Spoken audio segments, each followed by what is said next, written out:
In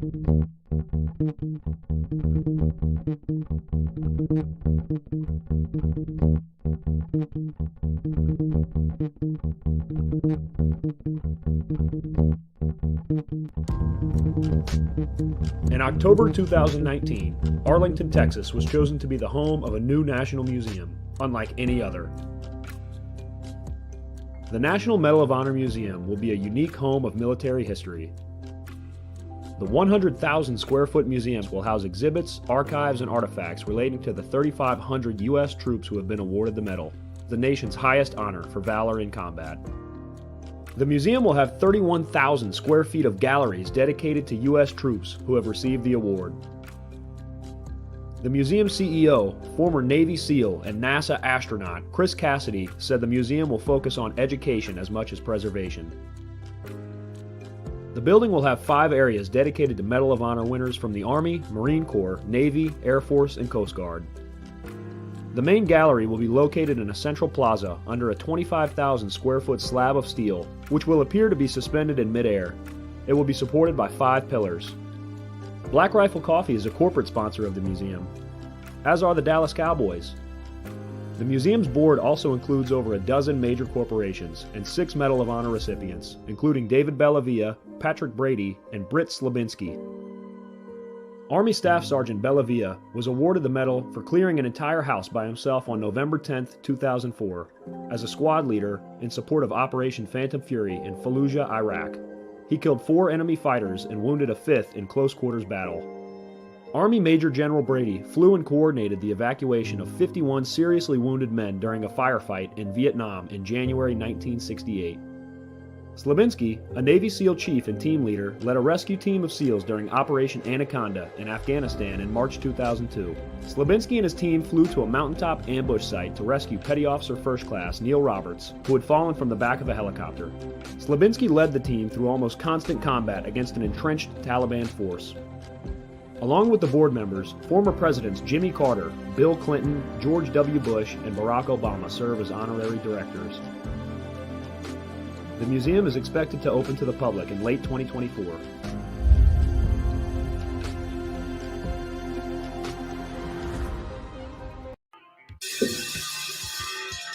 All right.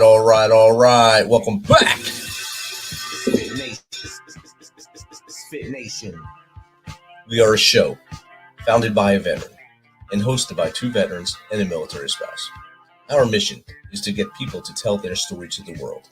If you're an author, share your tips with MisFitNation. If you're a musician or actor, our audience needs to know how they too can get into the business. Coaches, we love our coaches. Come on and share some of your tips with the MisFitNation to help them become better versions of themselves. If you're a corporate leader or an entrepreneur, come on and share how you did it and how hard you have fought for success. If you're a veteran, first responder, or Gold Star family, we would love to have you come on and just share your story with the MisFitNation. We always have time for you. If you're feeling down, alone, or starting to see the darkness, stop. Think about those who are around you. You are not alone. You will be missed. If you feel like your problems will be a burden to those in your inner circle or are embarrassed, dial 988. If you are a veteran, take option 1. We need you to keep pushing forward. Don't make a permanent solution to a temporary problem. If you're a new listener, welcome to the MisFitNation. Be sure to subscribe to our show on your favorite podcast apps and also on our YouTube channel at @_MisFitNation.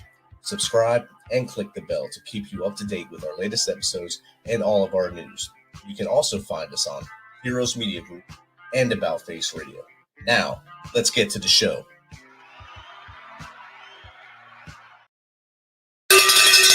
All right. Welcome to a Thursday after dinner show. Update on the tornado recovery. Numbers up to 263 buildings totally destroyed. Many of our houses, probably over 250 of those are houses. Some strip malls were destroyed. A church was destroyed. Many people still need many items. I'll have a video here in a second from YPAC, who've been talking about all week, as who has been helping us all helping the community all week. We've taken donations and getting them out to those who need them.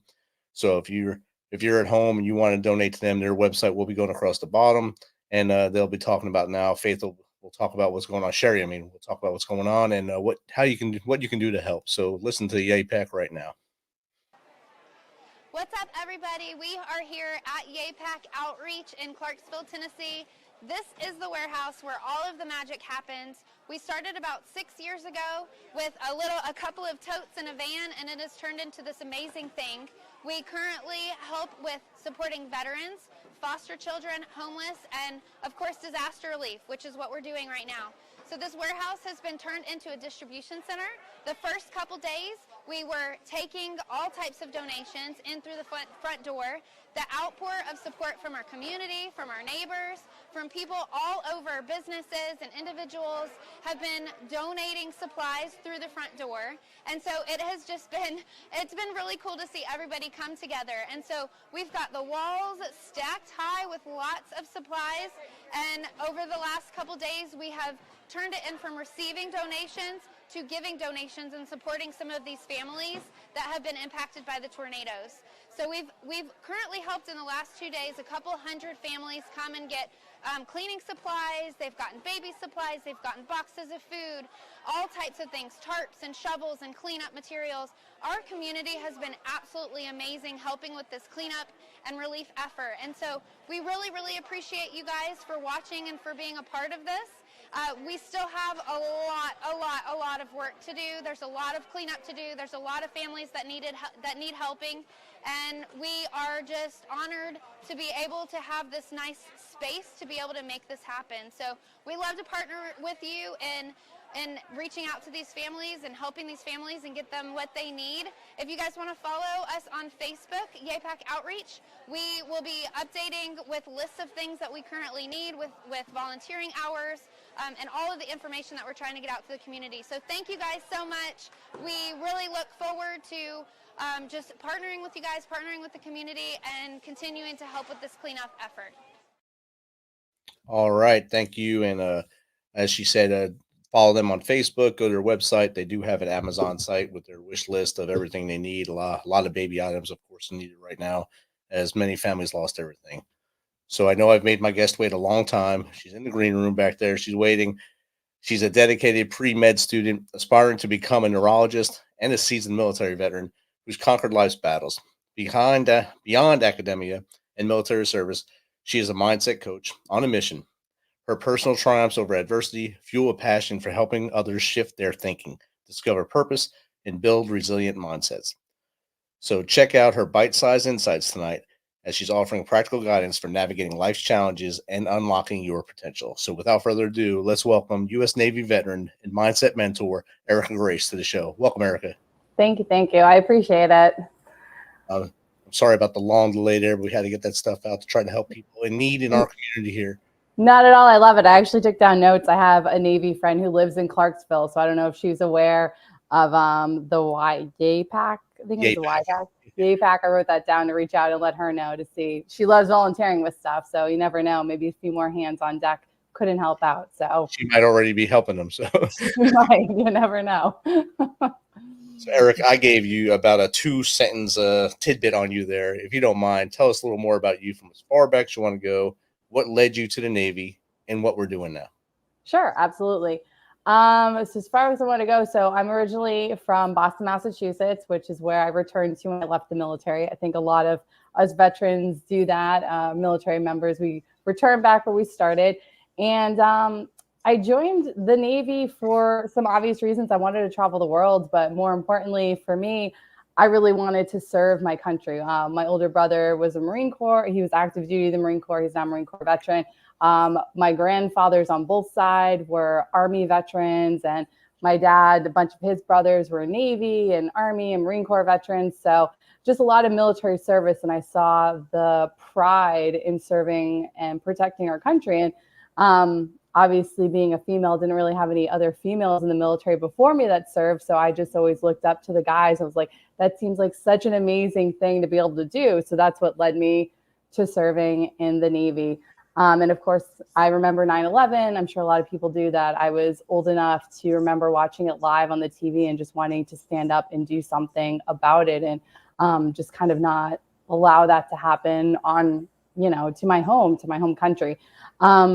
So then fast forward, joined the Navy. I was an analyst. I'm very good at solving puzzles, which I think setting me up for the future of being a doctor. It's an amazing skill set to problem solve and look at things.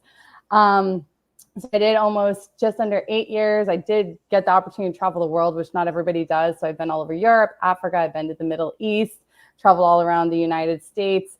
And, but I knew I wanted to do more. I've always had a calling in medicine to heal people.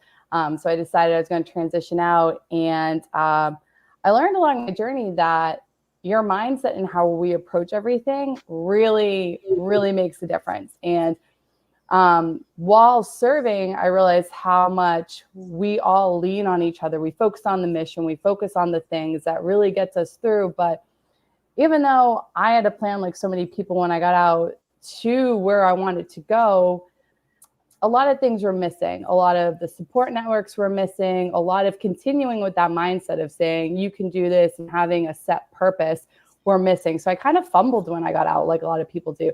I just decided to go back to being a government contractor. It was easier. I already knew how to do that job that I had done for so many years, in the military, that I was afraid of going after my dreams. And finally, one day, I decided, I just kind of woke up and looked at myself in the mirror. I was like, what am I doing? I transitioned out to try and go help people. If I keep going down this path, I'm never going to accomplish what I really want to accomplish. And I realized it all started with how I talked to myself and my mindset. And I just started to change everything that day forward. And everything that I've learned, I love sharing with other people, that it really starts with how we talk to ourselves and talk to the people around us.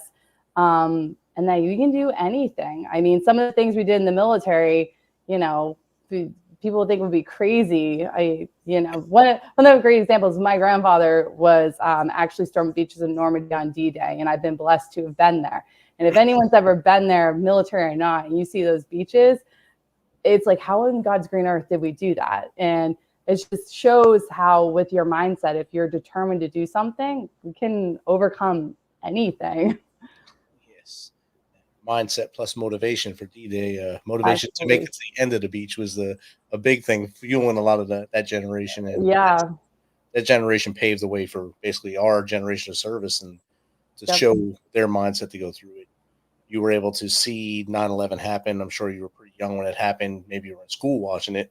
Yep. And so that probably embedded in your brain. And then thinking about granddad, and you have a whole family service, could talk to anyone that was alive at that point, say, what should I do? And they probably said, no, just stay home. Enough of us have served. And then you jumped in anyway. Exactly. Pretty much. I had the same speech. Don't join. Enough of us have served. You're good. So, I mean, it's awesome that you jumped in and served as an analyst. How many years did you do? It was just a few months short of 8 years. 8 years. Okay. Yeah. So you almost hit the 10 mark there. You almost hit that mountain and started to slide back. So thank you for your 8 years there. And as an analyst, then you went to the dirty contractor way. I'm a dirty contractor now, so I don't feel that bad that you were a contractor. And now you're pursuing your MD as a neurologist. So as a mindset coach and a neurologist, you're not only going to be able to help others, you'll be able to help a whole generation of veterans that have a lot of problems. So that's an awesome lead forward. Yeah, that's absolutely the plan. And not just veterans too. If any of your other listeners aren't veterans, I mean, obviously the goal is to help everybody, but I just know my experience that I can just see it through the eyes of veterans. I understand what a lot of us have been through, and just that commonality, that common ground, to just have a little bit more. I've seen it. I get it. So what's the coolest place you got to go with the Navy? I won't lie, I love and I hate this question. I have been to so many places. I have so many stories and things. Everywhere is so different. I mean, I think one of my favorite first experiences was when I was in Djibouti, Africa, and I was working with a team there. We were helping the Coast Guard, and we went out to eat afterwards out in town after this exercise we did. And the military guys for the Djiboutian Coast Guard were trying to be nice. They brought me into the kitchen, and I thought I was going to have to like cook the dinner or something. I was like, oh God, we're all screwed at this point. I was the only female on the team.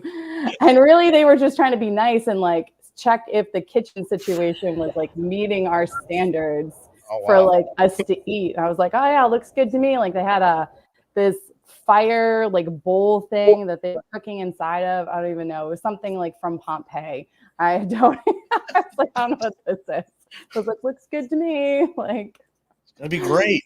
I know. Don't ask me to cook because I don't know what's going to happen here. There's no stove or anything. It's going to be interesting. But no, I'd say like everywhere I just always went with an open mind. I love learning about the local culture. So I would always ask questions and try local foods, which I know a lot of people do, but not everybody does. So I don't really have a favorite place.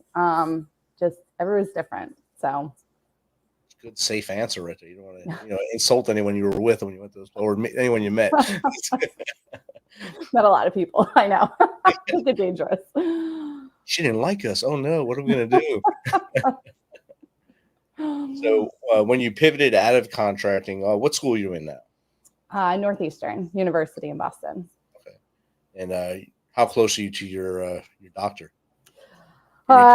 Like four years away. 4 years away. So you got a long time to dwell on it. Yep, long time. So your goal is to stay up in the Boston, the greater Boston area because family's there, or are you going to move away if the residency is somewhere else? Right. I'm looking at possibly going to Florida. I'm actually looking to go to DO school, not MD school, which is pretty much the same. It's just a slightly different perspective, but we have the same skill sets as an MD.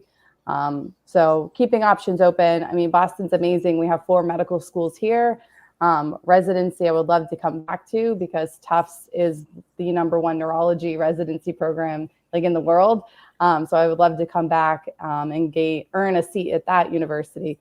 But at the same time, life has a funny way I've learned, which I'm sure you learned too, that sometimes when doors close, and it's for a reason, and that things will always come full circle and happen the way that they're meant to. So that's how I try to take it with strides. And that's that same mindset you spoke about earlier.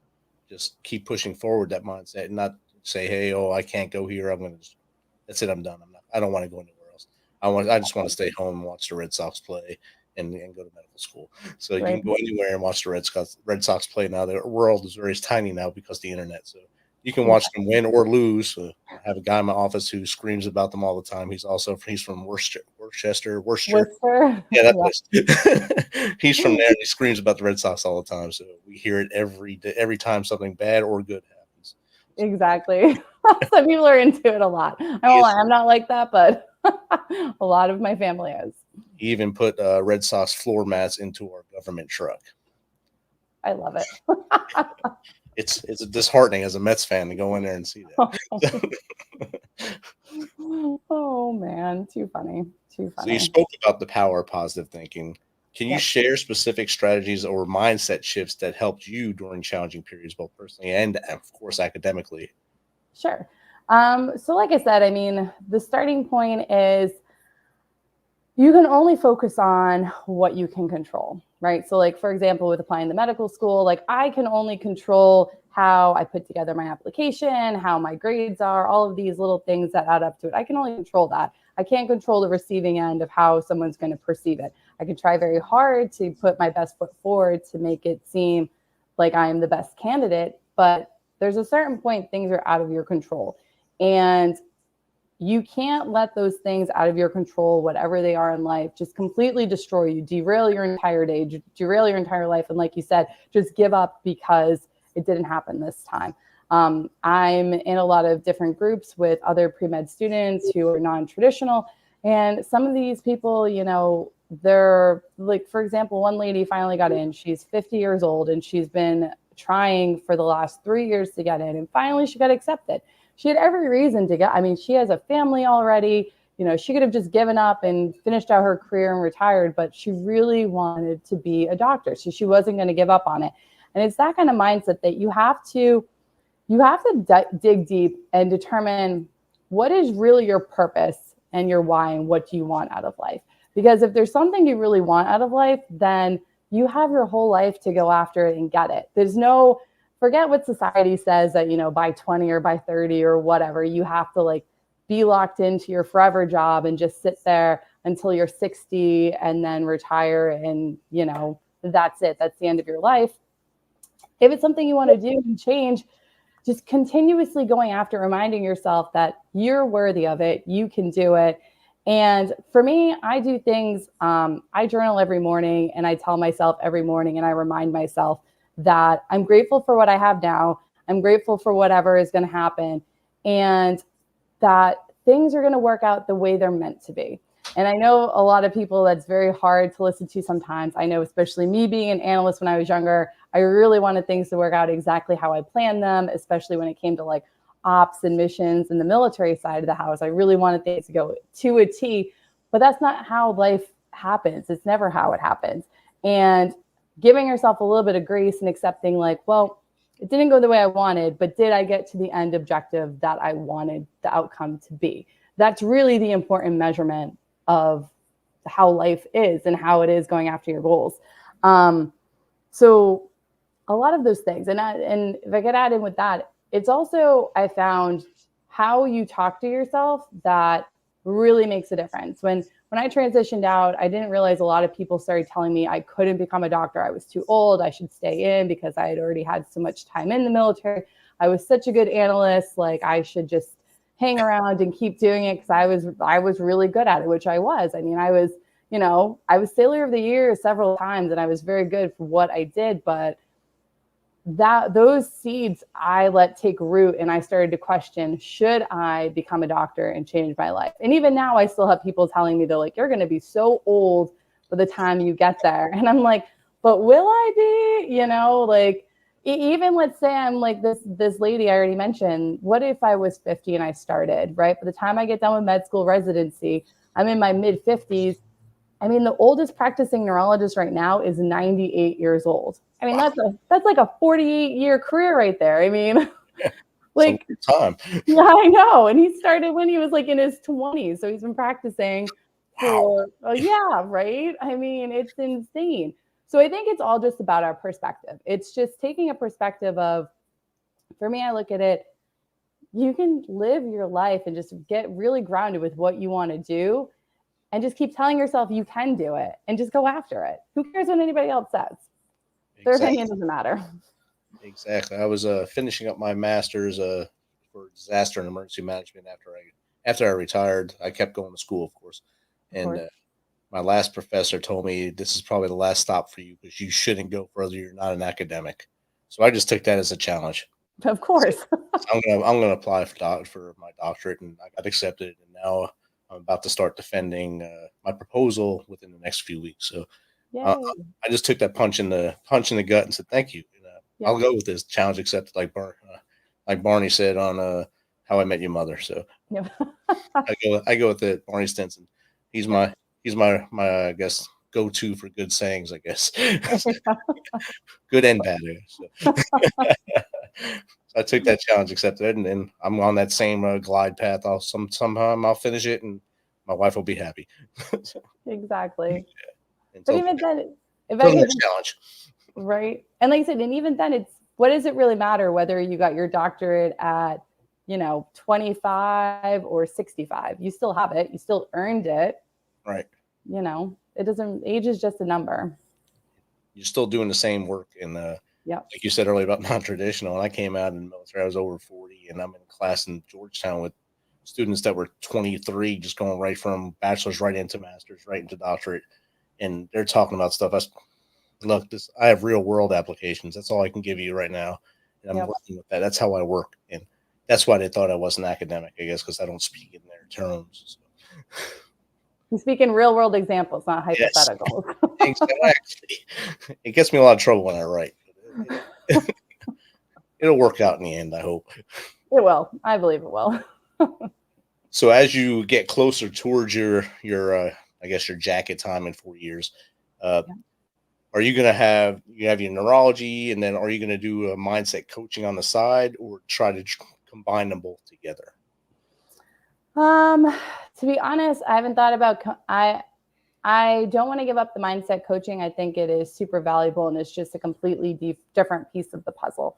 I think so many problems start with our mindset and our habits that are preventable when it comes to a lot of neurological diseases and whatnot. And there's a lot of studies that tie into that, between habits of dietary habits. Like Alzheimer's is like near and dear to my heart. My father had it. He passed away last year from it. And just things that I know we're going to get to the root cause of it. I have faith in it in the years to come.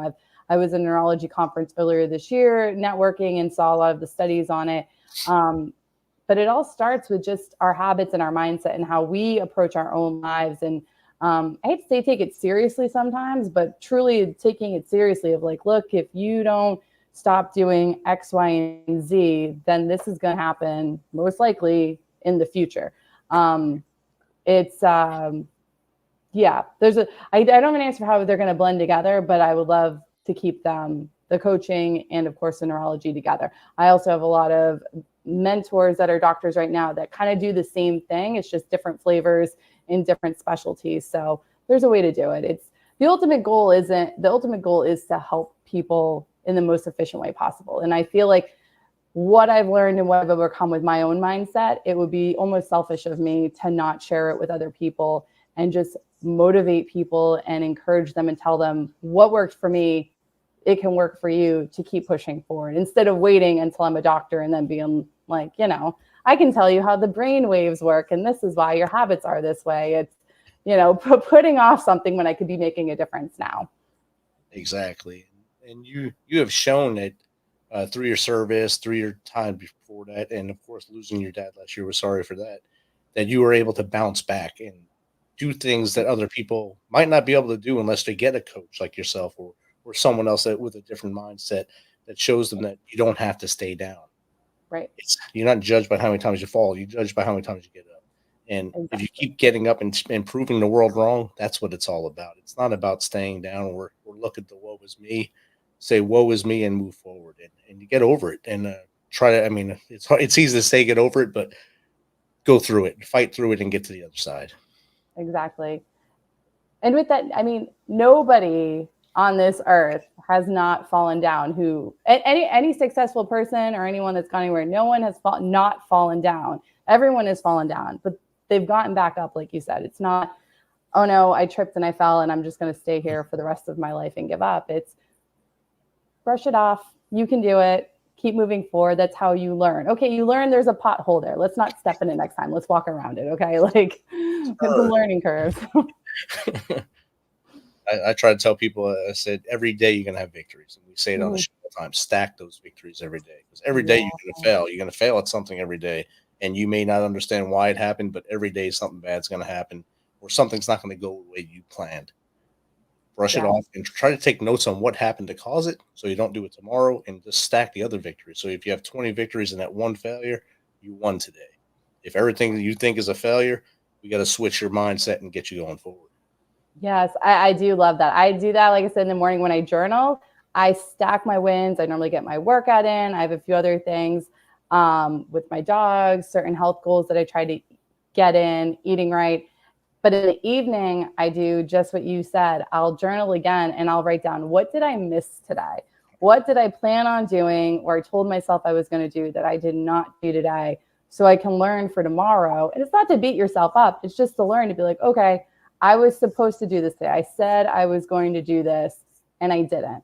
Why did I not do it? Did I not do it because genuinely something came up or just because I was afraid and I procrastinated it and just didn't do it? Right. So I do love that. Yeah. And procrastination does kill a lot of people. So. Especially now, there's so many different distractions. Oh, I can get to it later because I can watch this 17 shows on Netflix, maybe jump on Amazon Prime and get that new show that just came out. Reacher starts tomorrow for those Reacher fans. So I'm not telling you to watch it all tomorrow, but I might. but there's so many things that can keep your mind away from what you're actually supposed to be doing, and that's what hurts a lot of people nowadays. It does. It does. Yeah, there's a lot of distractions out there. Try to minimize them. Try to get them down to it. I'm sure you see with a lot of your fellow students that some of them just got that curve gets so wide that they're barely making it to the finish of the whatever projects do, whatever they have to get done. They're coming in hot that last day because they were so outside that wire for so long to get there. Yep. Oh yeah.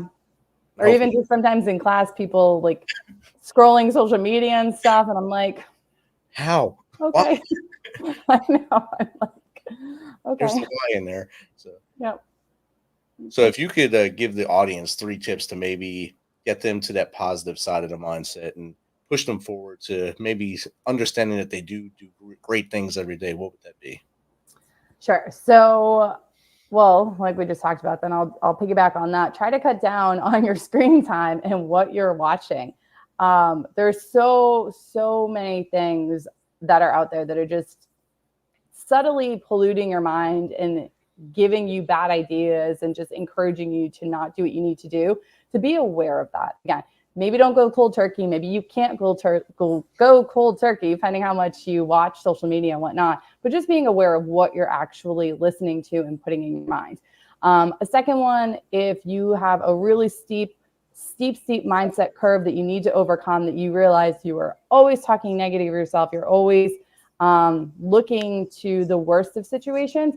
One of my best techniques I tell people to do is to find audiobooks. A lot of them I recommend are like Napoleon Hill or Bob Proctor, or a podcast or something, and listen to it every single day. Something positive that's encouraging, motivational, instead of that negative social media doom scrolling about stuff. I mean, I won't lie, I've done it before. Of course, I think we all have on social media, and it just is brain numbing, some of the stuff that is out there.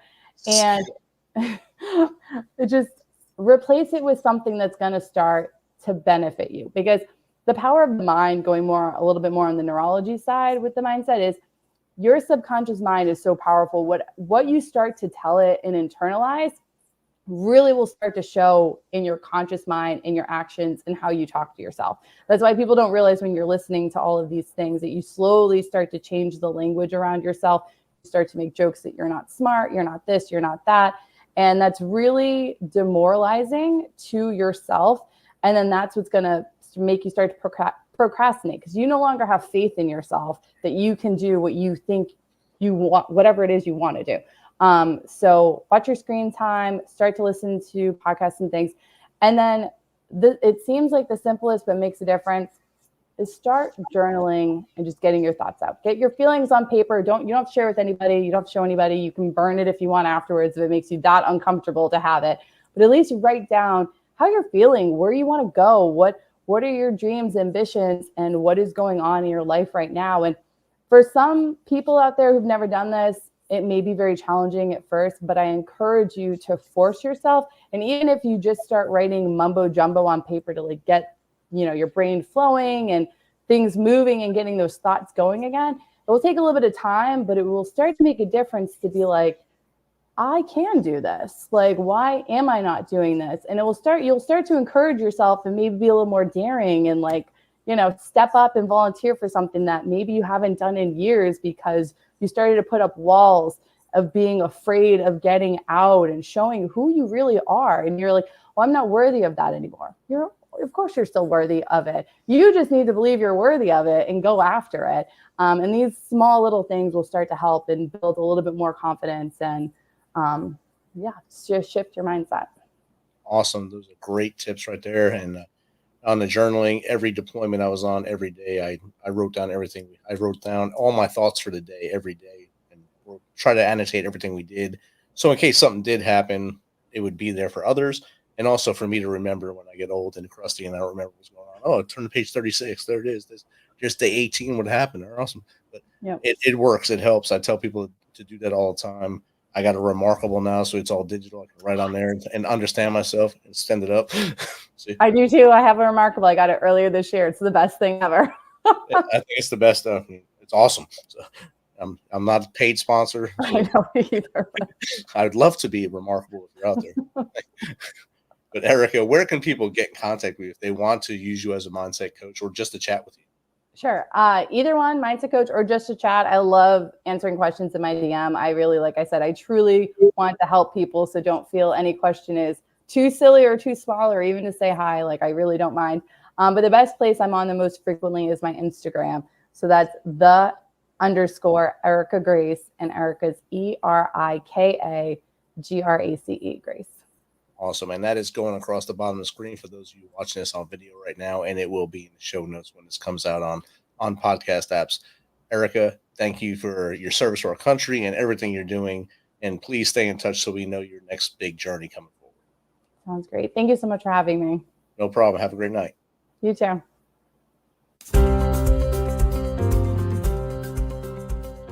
This is a message from the U.S. Department of Veterans Affairs. Got a question about your VA benefits, healthcare, or eligibility? Go to va.gov, where you can access a new interactive chatbot to ask questions 24/7. One can still browse va.gov for information, but you can now ask specific questions to the chatbot, like what's the PACT Act? How do I apply for disability benefits? What's my claim status? You can access the new feature through va.gov's Contact Us page. Then click on the Start Chat button. The chatbot will continue to improve veterans' access to information about the benefits and services they've earned. This is one way VA is offering seamless and secure access to its online resources.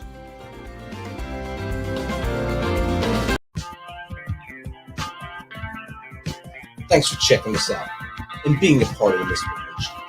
Don't forget to visit our website at themisfitnation.com. That's themisfitnation.com. Check out all of our past episodes and get some of that great Misfit Nation gear. As always, be humble, stay hungry, and keep hustling, because we are Misfit Nation. Misfit Nation. Misfit Nation. Misfit Nation.